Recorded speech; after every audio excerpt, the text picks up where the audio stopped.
Yang tahun 2003 itu bahkan uang 500.000 gimana cara dapat uang 500.000? Karena saya dulu mengharapkannya itu dari ajan masjid tiap Jumat. Tentang uang itu sangat tabu buat saya. Jangankan 10 juta, buat saya 500.000 itu hal yang susah didapat. Oke. Dulu ya, Iya, 2003-an. Itu hal yang susah didapat. Sedangkan sekarang pas saya ngerasain, oh iya beda banget ya. 1 juta sekarang ngerasa kecil gitu loh. Iya, betul. Ya, situ sih ngomong gampang. Saya kan udahlah kerja keras, udahlah ya penghasilan gitu-gitu aja. Ya jangankan mau ngatur uang, yang diatur apa yang diatur? Nggak ada. Pas-pasan ya gitu ya.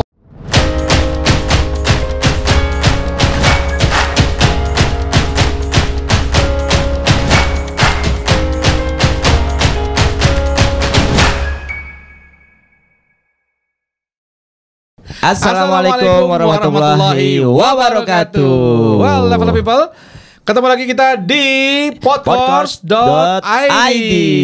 Dan kali ini kita memaksa orang yang ada di belakang layar biasanya. Betul sekali. Nah, ya. jadi kalau misalnya ada kenapa-napa agak burem-burem dikit gitu ya. Betul ya. Kalau dimaklumi ya level people. Ya. Yang kameramen di sini. Pelakunya ini dia ya. Ini dia pelakunya ya. Oke, kita kenalkan dulu Bisri. Betul. Siapakah orang di balik layar podcast.id ini ya? Beliau adalah Batman. Batman ya. Mr. Dwi Prastio. Yeay. Akrab bersama dengan Mas Pras Teguh. Enggak ya? Beda. Pokoknya kalau ya. burem aja ya. Nah, ini pelakunya Mas Sip. Pras. Nah, Bro Bisri, Bro Pras, kita akan ngobrol-ngobrol nih ya kan. Betul. Mas Pras ini kan beliau ini punya banyak keahlian nih. Betul. Ya, punya banyak keahlian, punya setting desain jago, bikin website jago gitu ya. Ngelola YouTube termasuk podcast ini beliau yang manage ya untuk settingan-settingannya, kameramen, edit, pokoknya beliau lah. Iya. Nah, tapi kali ini kita bukan ngomongin itu Bro Bisri. Betul. Dia punya satu keahlian lain. Satu keahlian lain. Yang saya sebenarnya waktu itu banyak belajar juga dari dia. Mantap. Apa itu? Ya. Tentang fulus keuangan ya. Maafi fulus, mampus. Nggak ada fulus mampus. Makanya kita ngundang biar kita nggak mampus ya. Kita suruh dia maju ke depan sini. Bener, ngomongin fulus ya. gitu ya. Betul. Oke, jadi Mas Pras ini uniknya Bro Bisri, Mas Pras ini punya pola sendiri nih untuk mengatur keuangan, termasuk juga bagaimana mindsetnya luar biasa. Kita dengerin dari beliau nih hari ini. Betul ya. Ini bisa relate banget untuk level up people yang kalau penghasilannya bisa jadi pas-pasan atau sudah berlebih, tapi ketika udah datang gajian bingung. Ini larinya kemana? Itu sering banget itu. Kok tiba-tiba habis ya? Kok tiba-tiba gitu ya? habis ya? Check out ya. Gue banget. Tahu-tahu loh, kok untuk tanggal besok nggak ada ya? Iya. Jadi cash flow. Cash flow apa cash tuh? masuk langsung flow. Flow mengalir ke begitu saja ya. Oke. Halo Mas Pras, gimana kabarnya? Alhamdulillah sehat. Alhamdulillah sehat Alhamdulillah ya. sehat, Jadi ya. Mas Pras ini luar biasa. Walaupun ini kan episode ke 14 ya. Betul. Nah, 13 episode sebelumnya beliau selalu ada, tapi nggak Iya, pernah muncul ya. Ada di balik layar. Nah, paling cuma sentilan-sentilan suara-suara dikit aja di balik Betul, layar gitu ya. ya. Nah, sekarang kita paksa dia dia untuk subscribe. Bukan. Disindir. Disindir ya. Belum ya? Belum ya. Oke. Nah, Mas Pras, thank you udah mau maju ke depan dan mau sharing nih tentunya dengan level up people yang ada di sini ya. Kita akan ngobrol-ngobrol tentang bagaimana sih ngelola keuangan, karena ya banyak juga level up people mungkin termasuk dalamnya ya, kita mungkin di sini juga termasuk di dalamnya. Saya Bro Bisri, Bro Fajar yang hari ini kita bully nih. Nah, dia nggak hadir nih hari ini. Benar. Nah, juga kalau misalnya dapat ada pendapatan gitu, masuk duit gitu ya. Mungkin saya bilang sederhana gajian lah. Betul. Ya, walaupun mungkin tidak semua orang di sini gajian, tapi mungkin yang masih gajian tadi cash masuk, oke langsung flow aja. Hilang aja habis itu ya, entah bayar cicilan, entah bayar apalah gitu.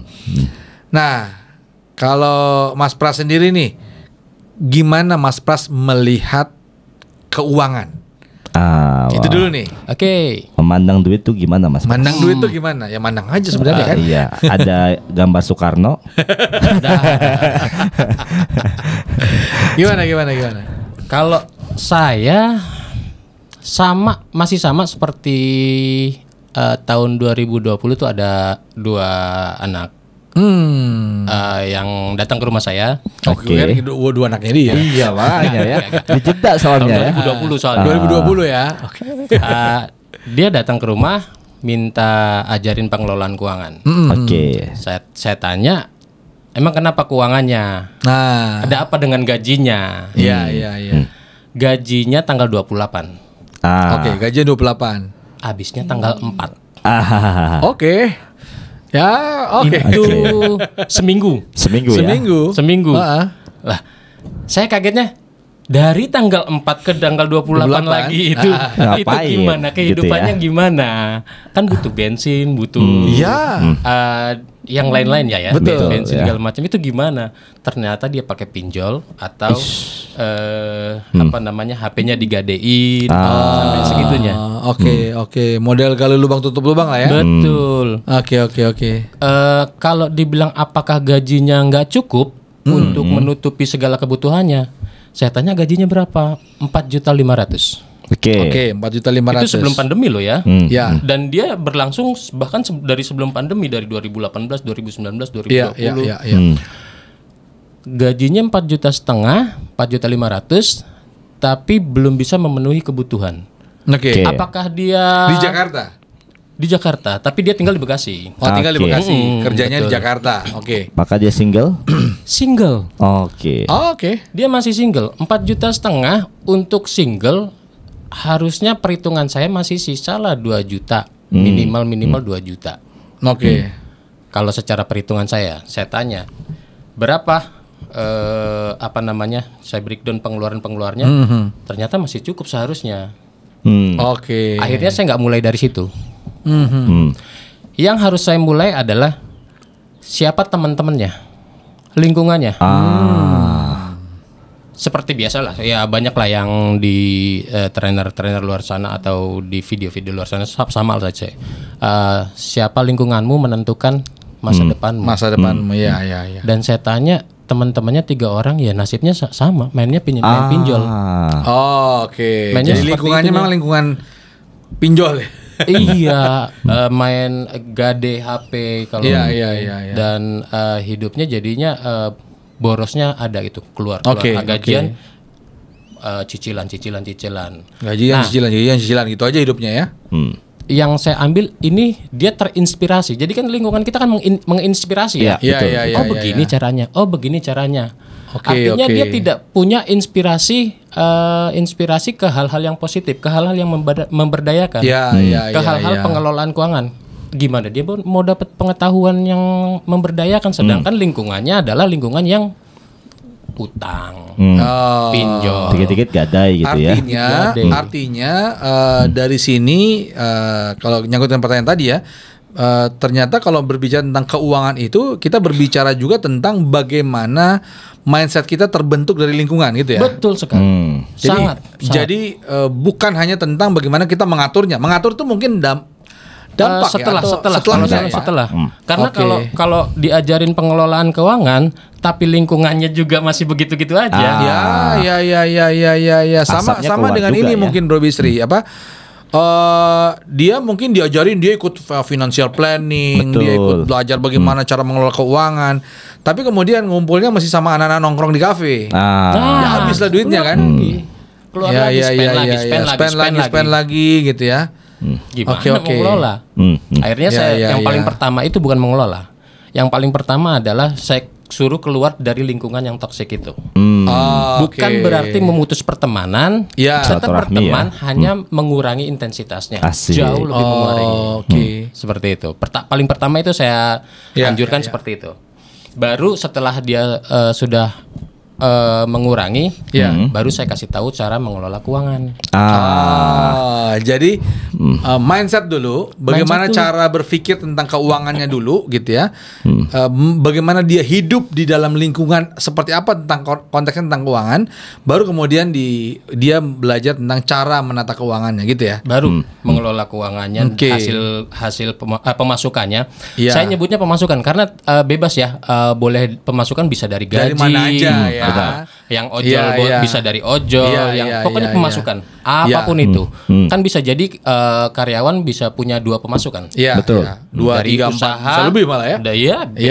Bebas. Nah, menarik, pemasukan dari pemasukannya, misalkan yang teman saya ini pemasukannya 4,5, baru saya suruh kalau ala tim saya suruh pecah. Pemasukannya langsung dipecah. Hari itu masuk, hari itu habis. Hari itu masuk, hari itu habis. Habis dibagi maksudnya. Habis dibagi. Habis dibagi. Iya, makanya kalau habis sama aja dong ya. Sama aja dong. Ngeflow juga. Nah, ini kita habisnya itu harus dimasukin ke pos-posnya. Oke. Posnya kayaknya kita pernah ngobrol nih, Pak ya. Iya. Pos kalau di tim saya itu posnya 721. Makanya nama tim saya tuh Cakrasil 721. Karena supaya memudahkan, berapa persentase sih? 721. 7-nya itu 70%, 2-nya 20%, 1-nya 10%. 7-nya 70% ini untuk kehidupan sehari-hari.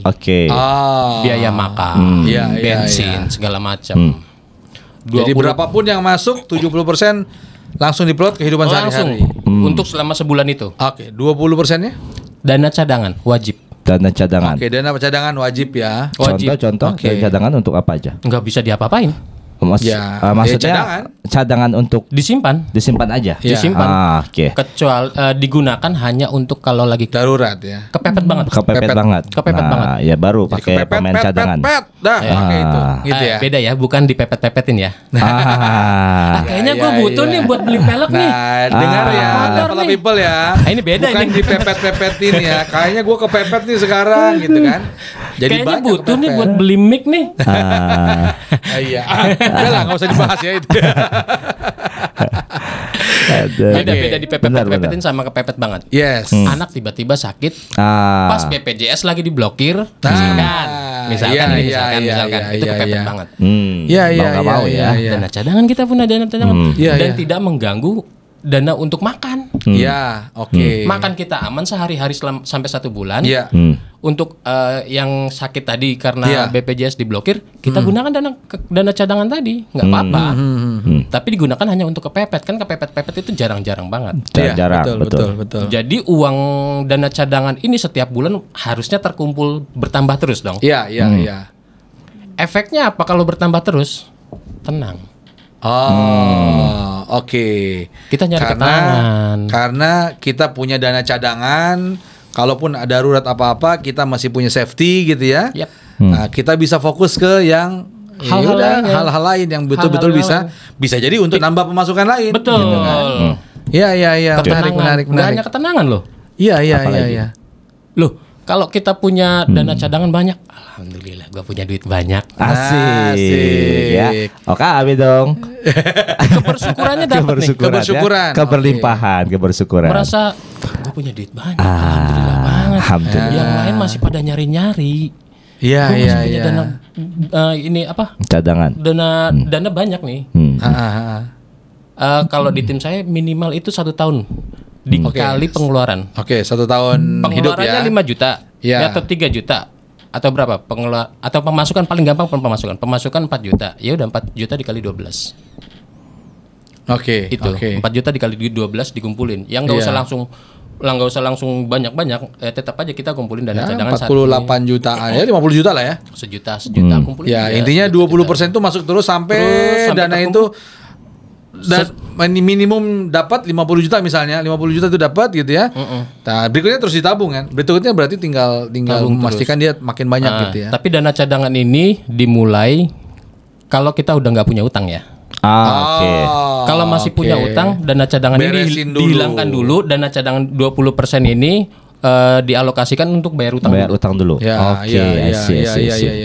Betul. Level people saya pernah dengar ya bahwa utang itu, kita punya utang itu kayak kayu bakar. Dia betul-betul menggerogoti tanpa kita rasa. Sadari ya. Tanpa kita tahu bahwa dia lama-lama habis gitu. Karena tadi kan kalau apalagi pinjol ya. Level people please banget. Aduh, kalau bisa jangan pinjol deh. Aduh. Bahaya nyesek itu. Ya ngelihatnya. Dengar berita-beritanya juga nyesek gitu ya. Kalau bisa jangan pinjol deh. Kenapa? Karena ya apalagi pinjol-pinjol, terutama pinjol-pinjol yang ilegal ya. Cepet memang prosesnya, tapi habis itu habis-habisan kitanya yang habis ya. Betul. Apalagi memang hutang-hutang bunga berbunga, bukan hutang berbunga ya, hutang bunga berbunga. Ya, hutang bunga berbunga itu kayak kayu bakar, enggak terasa tiba-tiba habis saja, habis tambah lagi, habis lagi gitu ya. Jadi kita hanya bayar bunga doang itu. Betul. Kalau hutang itu makanya harus tidak mengumpulkan dana cadangan sebelum hutangnya lunas. Jadi hutangnya dilunasin, karena kalau utang itu deg panik mikirin. Iya. Makanya benar banget kalau yang khususnya muslim ya, hutang itu kan menghinakan kan sebenarnya. Betul. Hutang itu menghinakan. Jadi bukan berarti nggak boleh hutang ya, tapi kita perlu sadar bahwa hutang itu menghinakan, sehingga kita perlu segera menyelesaikan hutang-hutang kita. Jadi kenapa menghinakan? Karena posisi kita seolah-olah di bawah. Yang minjemin di atas gitu ya. Dia seolah-olah bisa semena-mena sama kita. Betul. Gitu ya. Kalau saya ngelihatnya malah menghina Allah. Menghina Allah. Karena gini, saat kecemasan muncul, merasa nggak punya uang. Gampangnya gini. Misalkan Mas Bisri. Bekerja sama orang paling kaya di dunia. Tapi Mas Bisri bilang ke dia, berani nggak, Pak, saya ragu Bapak bisa ngebayar saya apa enggak? Cemas. Saya cemas. Bapak ragu, Bapak bisa ngebayar saya apa enggak tiap bulannya? Padahal itu orang terkaya di dunia. Iya. Gimana sama Allah? Tapi perasaan kita cemas, besok saya bisa makan apa enggak? Saya bisa bayar utang apa enggak? Ada kecemasan di situ. Apa enggak menghina Allah itu? Betul. Iya, masuk akal. Betul. Itu sama kayak ini, sama kata-katanya Sujiwo ya. Benar. Iya kan, pernah dengar ya. Saya lupa lengkapnya seperti apa. Intinya adalah kalau kita masih khawatir besok makan apa, itu sebetulnya bentuk penghinaan kita kepada Tuhan, kepada Allah, menistakan agama gitu ya. Karena kita masih khawatir, wong kita punya Tuhan yang maha kaya. Nah, fungsinya pengelolaan keuangan salah satunya untuk menenangkan, menambah kebersyukuran. Jadi lebih bisa menikmati hidup. Apa namanya, ide-ide mau menghasilkan apa lagi? Kreatif ya, kreatifnya jadi gitu muncul. Ya. Tapi saya di sisinya para level people yang mungkin kerjanya banyak tapi mungkin belum dapat penghasilan yang cukup. Pras, saya pengen nanya gini. Misalnya nih, ya situ sih ngomong gampang. Saya kan udahlah kerja keras, udahlah ya penghasilan gitu-gitu aja. Ya jangankan mau ngatur uang, yang diatur apa yang diatur? Gak ada. Pas-pasan ya gitu ya. Pas-pasannya pas banget. Karena bisa jadi kebutuhan sama keinginannya kayak gitu ya. Nah, bisa jadi atau gimana tuh? Enggak. Lebih ke arah saya pakai prinsip 3 sa yang diajarin tim saya. 3 sa. SA. Iya. Dipaksa dulu. Dipaksa untuk merubah diri. Yang pertama tadi itu harus mengubah lingkungannya. Jangan-jangan lingkungannya tidak menumbuhkan tidak bisa membantu kita untuk mengeluarkan ide-ide. Tidak memberdayakan lah ya. Tidak memberdayakan. Justru menghancurkan kita sebenarnya tanpa kita sadari gitu ya. Mengeluh terus segala macam. 3 sa, dipaksa. Nanti bisa. Lama-lama terbiasa. Asik. Dipaksa. Nanti juga bisa. Lama-lama terbiasa. 3 sa. Oke, 3 sa ya. 3 sa. Ya karena kalau 2 sa jadi merek bumbu masak. Iya, bumbu masak ya. Oke. Nah, Bro Pras, thank you nih. Kalau kita lihat, jadi level people ya, 3 sa tadi ya, dipaksa, lama-lama juga bisa, kemudian terbiasa. Jadi sebenarnya kalau dilihat tadi, ya bisa jadi mungkin dengan gaji seberapa gitu, kayak tadi contohnya Bro Pras tadi kan 4,5 juta ya. 4,5 juta kalau dihitung-hitung sebenarnya kalau dicocokkan dengan kebutuhan sebenarnya masih cukup tuh. Iya, betul. Cuman kadang-kadang kan kita membuat keinginan tuh kita belokkan jadi kebutuhan kan. Saya kayaknya butuh ini deh, padahal nggak butuh-butuh banget gitu ya, atau mungkin tuh keinginan gitu. Yang itu kemudian bisa membuat ya kita terjebak dalam tadi hidup serba kekurangan tadi ya. Yang saya tangkap tadi itu serba kekurangan atau merasa kekurangan itu beda. Nice, betul. Merasa kekurangan atau serba merasa kekurangan. Beda loh. Iya, betul. Ya artinya kita hidup dengan merasa kekurangan karena kita menganggap bahwa uang kita nggak cukup begini. Padahal sebenarnya kalau kita breakdown betul-betul, sebenarnya itu cukup aja. Coba kita coba coba kita ilustrasikan ya. Misal, taruhlah kita sudah punya pasangan. Ya. Ya, kita sudah punya pasangan dengan penghasilan? Ya, dengan penghasilan tadi 4,5 juta lah ya. Kita ambil 4,5 juta gitu ya. 4,5 juta sudah punya pasangan, sudah punya anak satu. Iya. Gitu ya. Tinggal Jakarta ya. Tinggal Jakarta. Oke. Makan. Kita lihat makan nih. Makan kan bukan tentang pengen makan enak wah kan? Iya, betul. Ya telur, tempe. Ya tempe gitu ya. Sayur asem. Ya, sayur asem gitu. Tuh pengen semua itu. Ayam, daging semua dong itu ya. Susu gitu ya. Nah, tapi begini. Tapi sebenarnya kalau kita breakdown, kita turunkan sebenarnya ya yang penting makannya terpenuhi. Gitu ya. Begitu maksudnya. Ya. Artinya secara mungkin secara gizi terpenuhi, enggak untuk juga yang awal, kemudian untuk awal ya.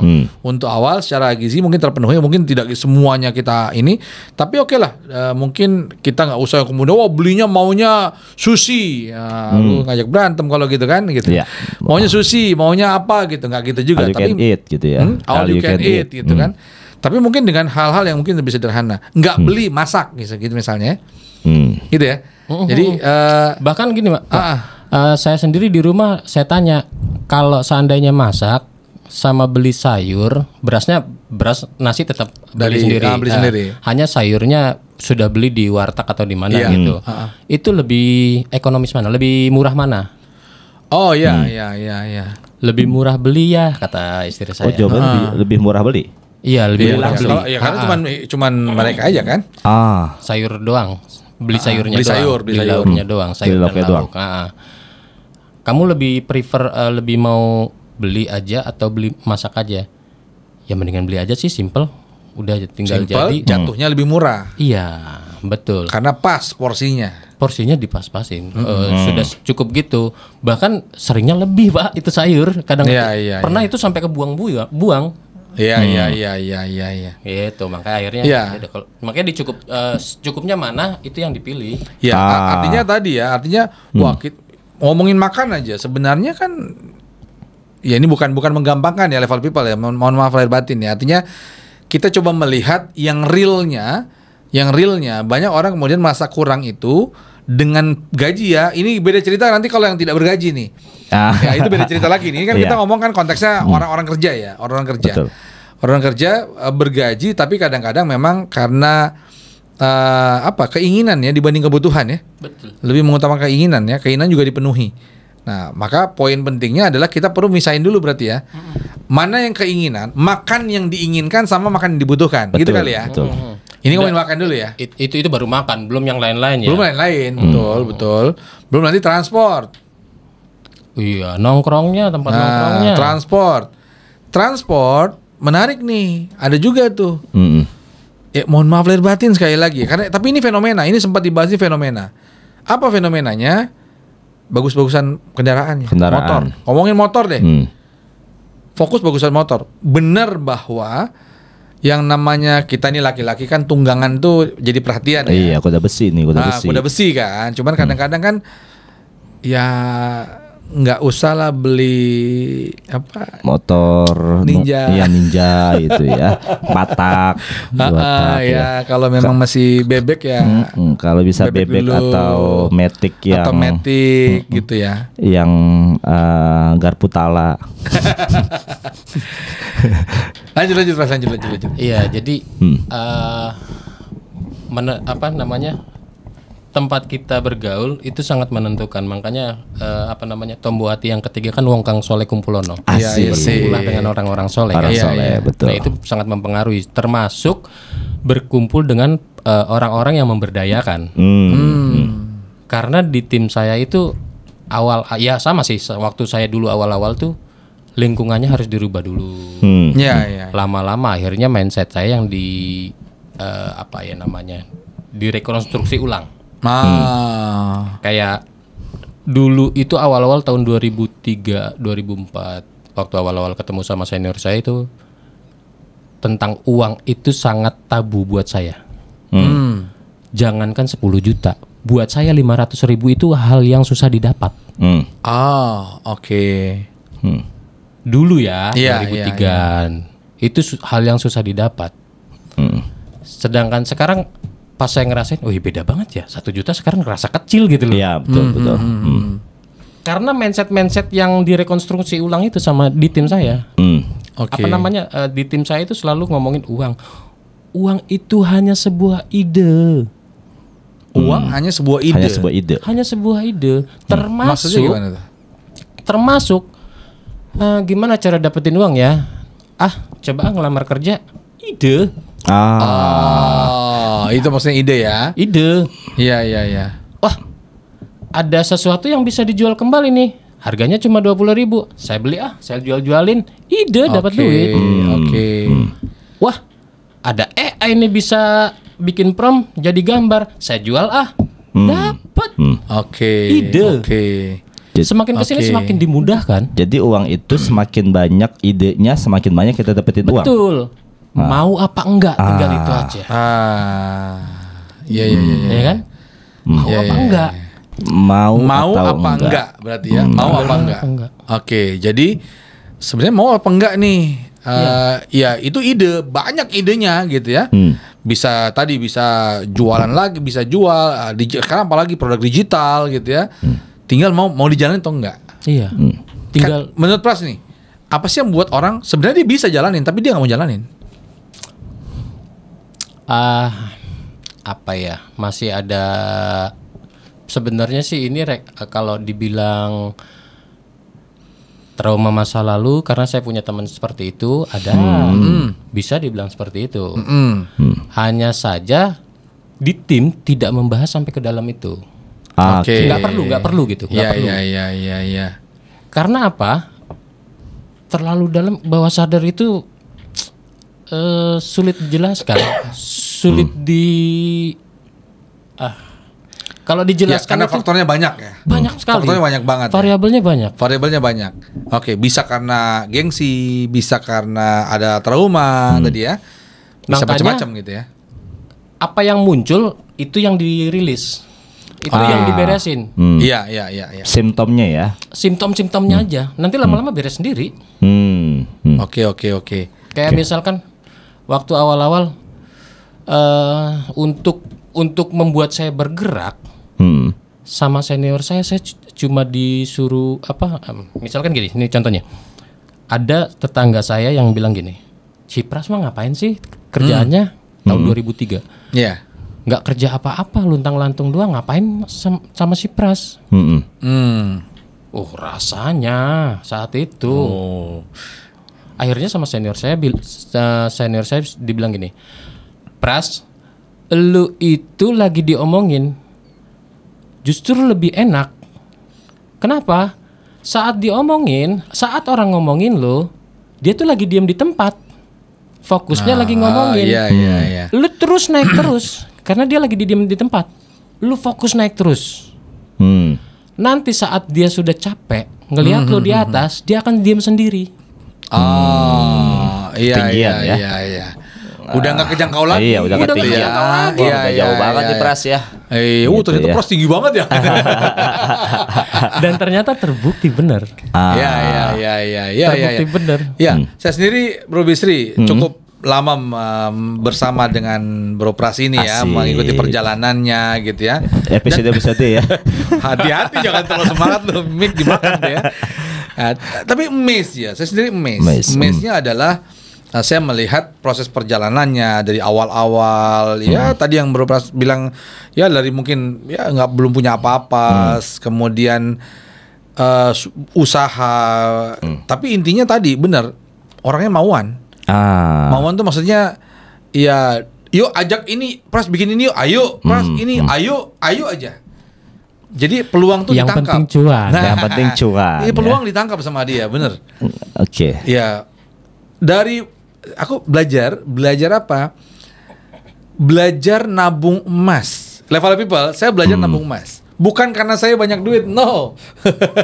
Justru karena ketampar sama dia. Tahun berapa tuh ya? Kita masih awal-awal itu ya. Itu nabung emas sekitar 2016-an, 2016 2017 lah ya. Awal-awal kita ketemu kan itu? Oh enggak, awal ketemu mah 2012. 2012 ya. Nah, itu ketamparnya kenapa? Ketamparnya karena ada project lah, aku kerjain barang prasaku aja. Dia yuk kita ini ya, Pas dulu biasa kalau duit buat apa? Saya beli emas, Pak. Waktu itu dia belum nikah. Dia belum nikah. Udah kepikiran beli emas kawin ya? juga berarti kan. Belum punya anak maksudnya. Belum punya anak, belum punya istri gitu ya. Terus aku tanya, menariknya jawabannya begini, ini yang bikin gue kesel waktu itu. Kesel tapi akhirnya ngikut. Lu beli emas untuk apaan? Lu lu tabung emas, iya oke. Kurang ajarnya dia. Kurang ajarnya waktu itu maksud gue. Dia bilangnya gini, iya untuk sekolah anak. Sekolah anak, lu anak aja belum punya, nikah aja belum, lu mikirin sekolah anak. Iya, Pak, nanti kan next saya akan nikah. Saya punya anak. Kalau saya tabung-tabung dari sekarang, nanti kan jadi bisa, betul ya. Jadi sesuatu. Wah, gitu. Itu 2017 harga emas masih berapa walaupun tuh? Dia belinya 1 gram. Sebulan 1 gram. Ya 1 gram tahun itu kecil. Tahun itu masih kecil. Masih 400-500 ya. 400-500 ya. Sekarang 1 juta. Sekarang 2 juta. Hampir 2 juta. 1,8, 1,7. Cuan. Sekarang dia waktu masih 400-500 itu kayak petak gitu kan, kurang ajar nih orang nih kan. Gue udah punya istri, emas kagak ada gitu. Ada sih dipanggilnya Mas Samsul. Pace ini mah bukan Mas, saya Pace ya. Ya. Orang Papua. Nah, ini yang kemudian aku mes sama dia. Artinya dan benar itu mindset ya. Itu mindset. Karena ya soal itu aku boleh bilang saat itu aku sendiri Pras nih bantuin dia karena memang ya waktu itu kan kerja juga masih belum jelas ya. Belum jelas. Ikut tapi dia ada duit, intinya sebulan investasi. Dia beli 1 gram. Luar biasa. Itu ini beneran sampai pulang-pulang tuh saya ngomong sama istri, si Pras ternyata nabung emas loh. Masa? Iya. Dia begini, dia sudah mikirin loh untuk sekolah anak aja belum ada gitu. Kita anaknya ada belum punya emas ya. Luar biasa. Gitu. Thank you. Tapi itu menarik tuh. Itu menarik. Sampai sedikit cerita tentang Pras dulu nih. Sampai percaya nggak? Dia usaha sama partnernya dia beli kapal. Beli kapal loh. Bukan perahu ya, bukan getek ya. Dia beli kapal loh, kapal di Pahawang ya, gitu ya. Perahu lah Pak. Ya hitungannya 20 orang muat untuk 20 orang. Itu hitungannya kapal kecil lah. Kalau perahu. Ya. Tapi mindset beda-beda ya. Kalau saya tuh karena hidup di laut dulu ya. Iya. Karena saya tuh orang pantai ya. Yang namanya perahu tuh yang hanya bertiga. Iya, betul. Dayung gitu ya. Nah, kalau sudah pakai mesin, itu kapal. Minimal boat. Long boat atau kapal kecil. Iya. Tapi kalau masih dayung itu namanya perahu. Kalau mindset gua dulu begitu ya. Jadi ya kapal kecil lah, 20 orang kan? 20 sampai 25. Itu gede tuh. Ya gede memang. Itu gede itu bukan perahu, Bras. Tonjok dengan perahu. Kalau perahu itu biasanya yang buat grouping ya. 4 dayung. Outbound. Iya. Nah, itu menarik loh. Kapal ya. Berarti sekarang punya kapal Mas Pras? Sudah dijual lagi. Pas pandemi kan tutup kan. Ya kan untuk wisata kan. Nah, ditutup tuh. Tapi ya dari mungkin aku boleh bilang lah, aku ngikutin banget soalnya. Dari orang yang mungkin serabutan nggak punya apa-apa, dalam arti kata ya dapat juga. Emang nggak punya apa-apa Pak? Proyeknya begitu-begitulah. Emang nggak punya apa-apa. Dari 2012 kenal Pak Hatta itu emang nggak punya apa-apa. Karena dari awal tuh saya diajarin sama bukan diajarin, didorong atau ditarik mungkin ya. Masa desain gitu aja nggak bisa sih Pras? Oh bisa Mas, bisa belajar Photoshop. Udah belajar Photoshop mulai dari tahun 2009 belajar Photoshop, 2012 keluar Pras, di sana banyak trainer, banyak orang-orang NLP, kenalan sana. Nah, kenalan, ketemu Pak Hatta. Tawarin jasa lu Pras. Iya. Arahnya ternyata ke situ. Kok bisa kepikiran itu ya? Saya bingung itu. Kok bisa kepikirannya tawarin jasa, tawarin jasa ketemu orang-orang ini. Itu makanya mulai dari situ. Karena gini, yang tahun 2003 itu bahkan uang 500.000 gimana cara dapat uang 500.000? Karena saya dulu mengharapkannya itu dari ajan masjid tiap Jumat. Mas, pokoknya hari Jumat muazin pertama. Kan Jumat kan ada 2. Oh iya. Muazin pertama biasanya di atas tuh ya. Enggak sih, saya di bawah. Hanya tahun 2003 dikasih 8.000 perak. Itu udah senang banget 8.000 perak karena saya nggak tahu gimana lagi cara menghasilkan uang itu dulu. Sampai segitunya. Gimana cara menghasilkan uang itu saya nggak tahu. Jadi yang diajar oleh senior, anyway, level people, Mas Pras ini punya kayak support group gitu ya, support system ya, dia grup komunitas yang kemudian ada seniornya yang kemudian ngajarin gitu ya. Nah, yang tadi bilang senior itu seniornya si Mas Pras ini yang di komunitas itu. Guru lah. Tapi poinnya yang diajarkan adalah berarti mindset ya, mindsetnya ditata benar-benar. Betul-betul mindset kita tidak terjebak di lingkungan yang itu aja gitu ya. Betul. Apalagi kan level people kalau kita lihat ya, orang-orang misalnya ya, ini mohon maaf ya, ini kalau ngomong begini, tapi ini coba nanti level people silahkan lihat fenomena-fenomena yang terjadi. Kadang-kadang orang-orang yang mohon maaf yang mungkin ya pekerjaan juga serabutan, itu ngumpulnya sama orang-orang yang begitu-begitu aja. Betul ya. Lalu berharap pengen bisa punya sesuatu yang berbeda. Itu mirip dengan waktu masih kuliah nih, dosen saya bilang begini, ada orang yang dia setiap hari ngirim ramalan, jadi itu aja kerjanya, nggak ada yang berbeda. Tapi ada orang yang kemudian dia ngirim lamaran, kemudian setelah ngirim lamaran, dia telepon HR-nya, Pak, mohon maaf saya namanya ini, saya kemarin ngirim lamaran, saya mohon izin boleh dicek apakah lamaran saya sudah sampai, saya pengen tahu bagaimana respon ini. Itu yang berbeda. Iya kan? Sedangkan orang lain dulu sekarang berbeda ya. Sekarang kan email ya. Dulu kan ada mobil pos ya. Di kampus-kampus tuh ada mobil pos. Jadi kirim lamaran tuh udah bikin punya 10, hari ini kirim 10 lamaran, cari lagi di koran, mana gitu, bikin lamaran. Ada orang yang cuma mengulang-ulang itu tanpa dia melakukan hal yang berbeda. Apa yang terjadi? Dia mendapatkan hal yang sama itu, sama-sama aja. Betul. Tapi kemudian ada yang berbeda ketika dia melakukan hal yang berbeda, dia akan mendapatkan hal yang berbeda. Mungkin itu mengilustrasikan yang tadi dikatakan Mas Pras bahwa ya kalau kita ngumpulnya sama orang itu juga kita seperti itu, kita pas-pasan tapi kita ngumpul sama orang itu yang kita suka ngeluh, kita ngumpul sama orang yang suka ngeluh. Jadi hanya menjadi FGD, forum gibah discussion kan? Betul. Fokus gibah discussion, kita ngeluh aja gitu. Maka justru akan membuat energi kita juga habis di keluhan itu. Pertanyaannya kenapa bisa begitu? Nah, kenapa itu, Pras? Karena pikiran kita itu terinspirasi. Pikiran kita itu ada namanya mirror neuron. Kita mengcopy paste ya. Mengcopy paste apa yang dilakukan orang lain. Oh begitu caranya. Dan itu di lingkungan kita gitu ya. Di lingkungan kita yang di mana kita berada ya. Iya, yang kita berada gitu ya. Betul. Siapapun gitu ya. Nah, saya jadi terinspirasi nih Coach. Ingat banget waktu saya ke Kampung Pemulung. Waktu itu saya tanya, apa cita-cita mereka, bocah-bocah? Tahu cita-cita tertinggi mereka apa? Hanya menjadi, mohon maaf, Connect. Waktu itu masih ada Metro Mini, masih ada Kopaja. Saya gitu kan mau jadi Connect. Ada yang paling tinggi, lebih tinggi dari itu, supir Kopajanya.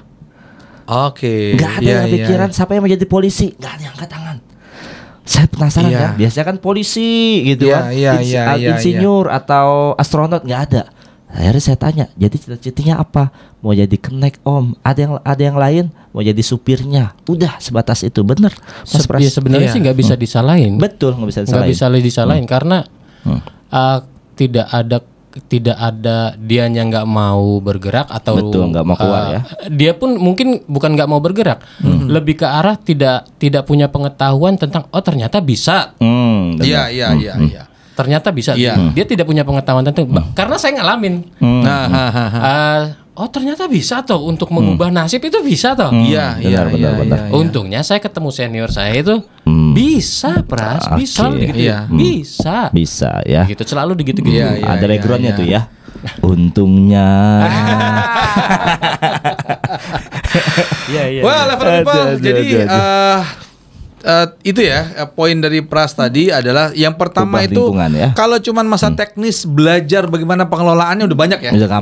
Bisa belajar dari manapun udah banyak. Tapi jarang orang yang kemudian berpikir bahwa berbicara tentang bagaimana mengurus finansial itu bermula dari mindset kita. Betul. Termasuk di dalamnya mindset ini akan mempengaruhi perilaku kita. Gitu kan? Kalau kita belajar NLP kan begitu.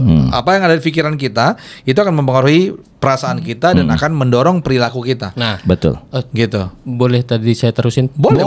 Itu tadi baru 7, 2, satunya belum. Satunya belum ya benar-benar. Satunya apa? 10 ya? 10%. 10%. Itu untuk amal. Untuk amal soalnya. Amal. Iya. Tapi kan di agama Islam cuma 2,5%. Oh ya nggak apa-apa. Monggo aja. Berarti kalau maunya 2,5%, monggo. Berarti masih ada 7,5% yang dialokasikan boleh untuk dana cadangan, boleh dialokasikan ke kehidupan sehari-hari. Iya. Jadi setiap bulan langsung dipotong sekian 721. Kalau saya kan 721 saya 5%. Amalnya masih 5%, belum gede.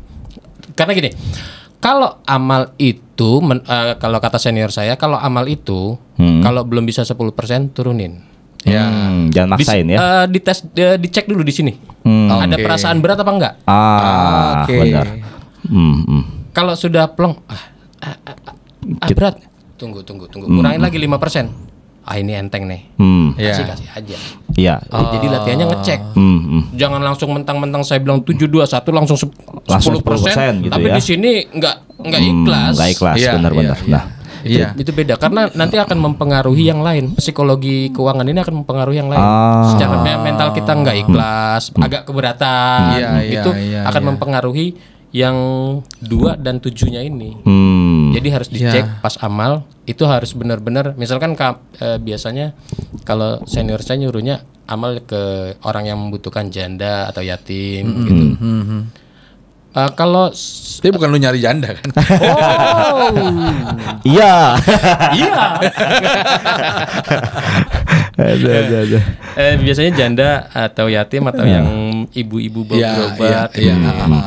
Terus kalau seandainya cuma 5% dari misalkan gajinya 3 juta, 5% itu cuma 150.000. Saya maunya banyak, ya kumpulin aja bulan besok. Jadi 300.000. Ada tabungan sedekahnya ya. Iya. Nggak dikeluarin di sini ya. Dulu misalkan kumpulin sampai 500.000 dulu, baru keluarin. Itu nggak apa-apa. Jadi tapi harus dikeluarin kalau udah 500.000. I see. Kan ini 150. Niatnya sudah keluar juga. Sudah harus keluar, sudah wajib habis. Dan jangan dipakai ya. Nggak boleh. Ini sudah wajib habis. Ini uang yang nggak boleh dipakai. Yang dipakai itu cuma 7 dan 2. 7 dan 2. Yang ini udah hak orang lain. Udah orang lain. Iya. Terus menarik soalnya nih. Kenapa? Gini, level people. Jadi miskin itu bukan tentang jumlah uang yang kita punya, tapi mental yang kita punya. Nah, diatur itu sama 721 untuk mengatur mental yang itu. Betul.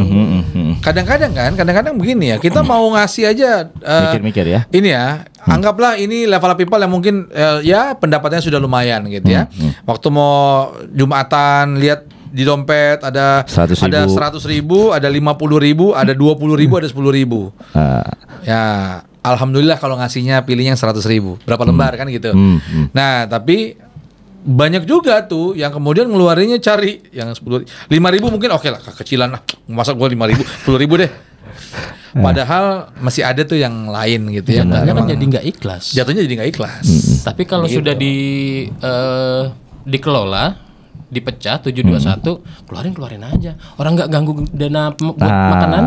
Itu kata kuncinya di situ ya. Jadi tapi ada juga yang begini, Bro Bisri, Mas Pras. Jadi ada juga yang kemudian dia aman, tapi memang dasar nggak mau ngeluarin aja, dasar pelit aja gitu. Nah itu dia. Itu aku bilang biasa mental miskin kali ya.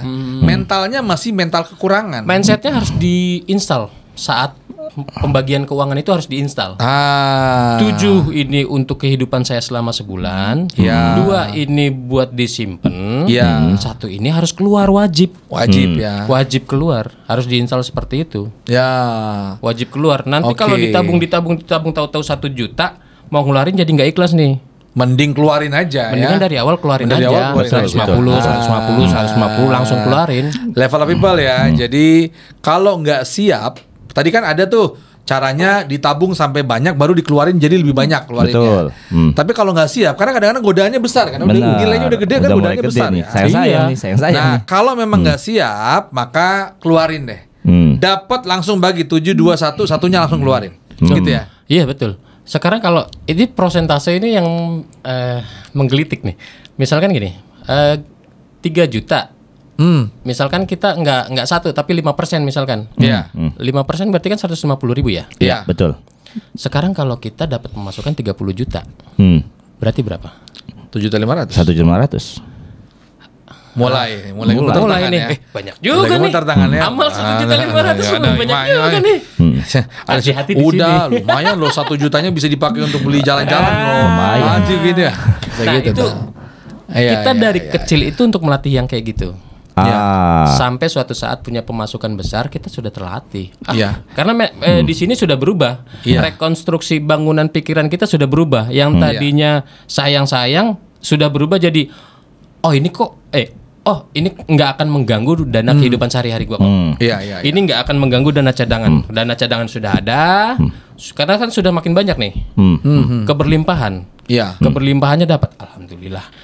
Dana cadangan. Ini nggak akan ganggu kok. Jadi yang ini nggak melekat ya. Tidak melekat. Kemelekatannya jadi 1,2 ini mah masih banyak, tenang masih aja. Dengan ngeluarin ini justru yang 7 dan 2 ini jadi bertambah gitu ya. Betul. Jadi lebih ikhlasnya lebih dapat. Betul. Gimana bisa lebih ikhlas? Ya cobalah cobalah mengelola keuangan. Kalau di tim saya 721. Mungkin di lain-lain ada beda-beda. Kalau di tim saya dasarnya 721. Nantinya kalau mau dikembangkan, saya mau punya dana kesenangan untuk jalan-jalan. Silakan. Dipecah lagi tuh, bukan 721. Misalkan 6121. Yang penting dapat dulu ya, mindsetnya terlatih dulu ya. Kemudian berikutnya mau tinggal kita split, itu bisa kita mengubah kebiasaannya dulu yang tadinya masuk keluar, masuk dikelola, keluar aman. Dikit-dikit. Sip.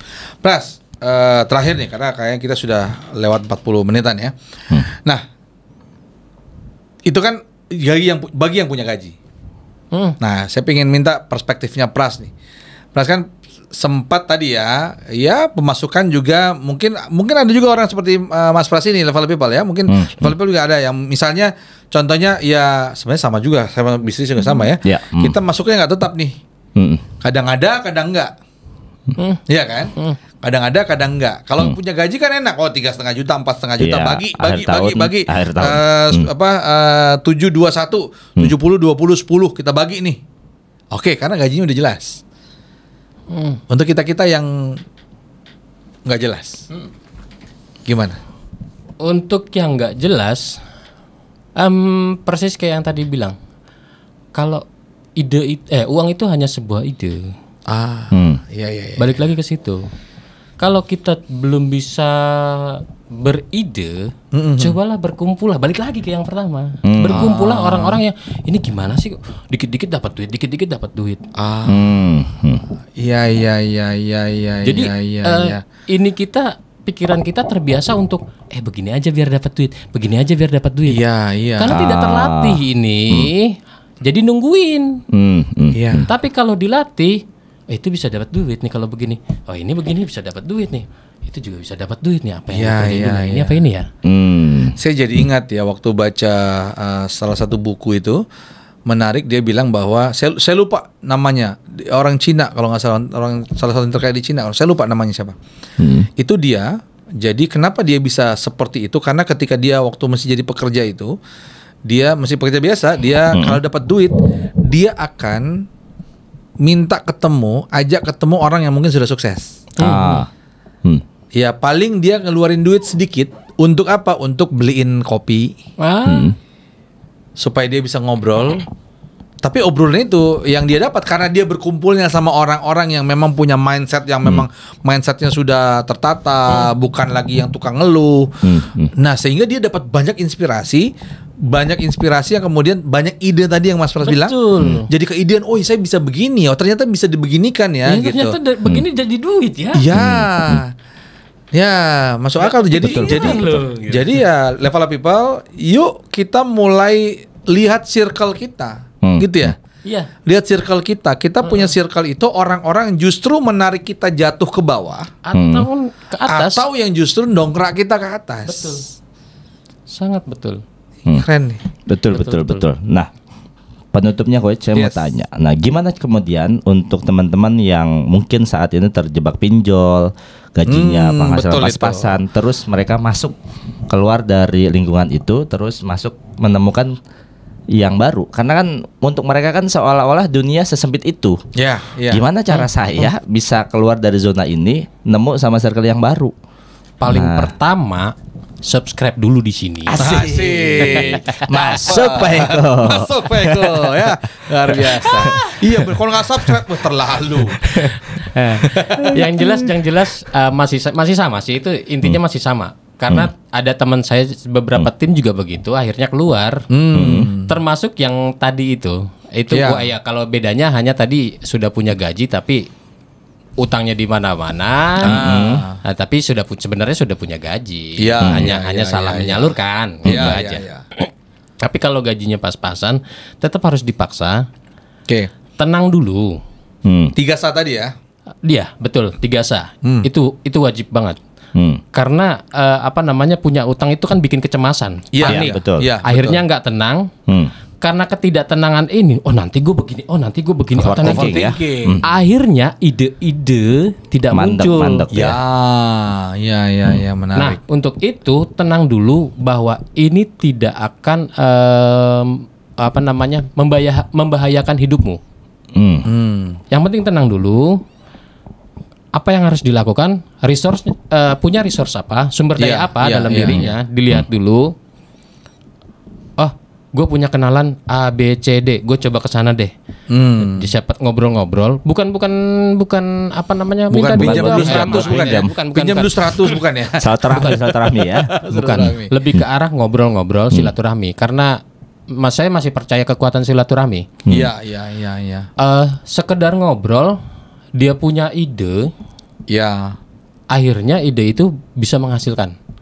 Bahkan kemarin ada teman saya tuh sama seperti itu, seperti itu prosesnya. Bahkan kalau ini kan penghasilan pas-pasan, ini nggak punya penghasilan loh. Oke. Ada hutang, nggak punya penghasilan, kebingungan. Saya bilang, lu punya kenalan siapa aja, list. Resort lu apa, list. Coba hubungin teman-teman lu satu-satu. Bukan minta kerja, bukan minta duit, tapi ngobrol aja. Saya curi gitu. Akhirnya dia coba datang ngobrol. Itu pun memberanikan diri, memaksa. Iya, betul. Di dalamnya ada, ngapain sih di sana, ntar juga ada seperti itu. Betul. Ada berkecamuk di kepalanya. Ada yang membuat dia menarik dia untuk nggak jalan. Ada. Akhirnya saya bilang jalan-jalan aja, pokoknya jalan dulu. Yang penting gerak dulu. Yang penting gerak dulu, karena Allah itu ngebaca ikhtiar kita. Betul. Intinya pokoknya gerak dulu. Akhirnya singkat cerita dia gerak, ngobrol. Ternyata dikasih mesin jahit. Sama mesin obras 2 langsung. Ya. Dibeliin mesin jahit, udah dibeli mesin jahit, mesin obras. Dia nggak mikirin ini nanti gimana dapat orderannya, nggak mikirin. Pokoknya datang dulu mesin jahitnya sampai rumah, tahu-tahu dapat telepon. Dapat telepon 150 piece orderan baju. Makanya saya bilang gerak dulu aja. Betul. Hasilnya gimana? Ya hasil bukan urusan kita. Bener. Cuma disuruh gerak aja. Nah, itulah kenapa Coach ya. Ada satu ungkapan yang terkenal. Ini biasanya di organisasi mahasiswa Islam ya. Ada ungkapan al-haroka barokah. Di setiap pergerakan itu ada keberkahan. Nah, setiap pergerakan itu ada kita gerak itu pasti ada keberkahan. Makanya gerak dulu, jangan tidur aja. Jangan mager ya. Jangan mager. Yang penting gerak dulu ke orang-orang yang sekiranya tepat ya, untuk ke hal-hal yang positif, yang memberdayakan segala macam. Yang penting gerak dulu, memaksakan diri. Yang tadi dipaksa bisa lama-lama terbiasa. Dipaksa pasti bisa, lama-lama terbiasa. Well, thank you Mas Pras. Level Up People. Mantap jiwa. So ini luar biasa ya obrolan ini. Saya juga saya sendiri banyak terinspirasi loh. Walaupun sudah berapa kali diceritakan, sudah berapa kali disampaikan oleh Mas Pras, saya sendiri kalau mendengar beliau ngomong itu masih wow, inspiring banget. Karena kadang-kadang lupa ya. Jadi poinnya apa Mas Rizky? Yang pertama cari lingkungan ya. Cari lingkungan yang tepat, yang betul-betul bisa membawa kita bisa berpikir lebih kreatif, memberdayakan banyak ide, menstimulasi ide-ide kita supaya kita bisa kemudian melihat apa yang bisa saya lakukan berikutnya. Fokusnya bukan di masalah. Kita sudah pernah ngobrolin di episode sebelumnya. Ya, betul. Fokusnya bukan di masalah yang dikenali apa sih masalah saya. Bener. Kemudian fokus di solusi. Apa yang bisa saya lakukan supaya saya bisa keluar dari sini. Nah, supaya bisa itu tadi Mas bilang, cari lingkungan yang memberdayakan. Benar. Kemudian yang kedua, mulai dari pikiran juga. Benar. Gitu ya. Bagaimana kita punya pikiran, mindset bahwa oke, ini pasti bisa. Allah tidak mungkin, Tuhan tidak mungkin membiarkan kita hidup tidak dikasih sumber daya, betul ya? Betul. Nah, kita punya sumber dayanya, tinggal mau dipakai atau tidak. Mau dioptimalin atau enggak. Ya, kemudian kembali lagi kita juga tetap melihat fokus pada kebutuhan, keinginan mengikuti. Betul. Bukan fokus pada keinginan, kebutuhan nanti-nanti, bukan ya. Nah, fokus pada kebutuhan, keinginan mengikuti sesuai dengan apa yang kita punya gitu. Nah, sehingga kita juga bisa mengelola ini dengan baik. Rumusnya 7-2-1. 70% untuk kehidupan sehari-hari. 20% itu untuk dana cadangan. Betul. Yang nggak boleh dipakai. Yang nggak boleh dipakai sama sekali, kecuali sangat-sangat mepet banget gitu ya. Kemudian 10%-nya itu hak yang lain. Amal. Karena kita dikasih rezeki bukan semuanya punya kita, tapi sebenarnya ada titipan untuk orang lain. Betul sekali. Well, dengarkan sekalian Level People. Pun nanti Level People ada pengen ngobrol lagi, pengen nanya lebih lanjut, pengen ada kayaknya pembahasnya pengen juga dong kesini, ada dong bahas ini, bahas itu, boleh banget Level People langsung email ke podcourse.id @gmail.com ya, podcourse.id podcourse.id@gmail.com ya, nanti sampaikan atau mungkin pengalaman juga boleh ya. Pengalaman Level People, saya punya pengalaman ini, cerita, nanti kita akan sebarluaskan ceritanya supaya mudah-mudahan kalau itu pengalamannya Level People itu jangan hanya disimpan sendiri, itu akan jadi kebermanfaatan untuk orang lain kalau dibagi. Well, itu Level People, thank you Mas Pras, Bro Bisri, thank you. Thank you semua. Ya, kita akhiri untuk episode kali ini, sampai ketemu di episode selanjutnya. Assalamualaikum warahmatullahi wabarakatuh.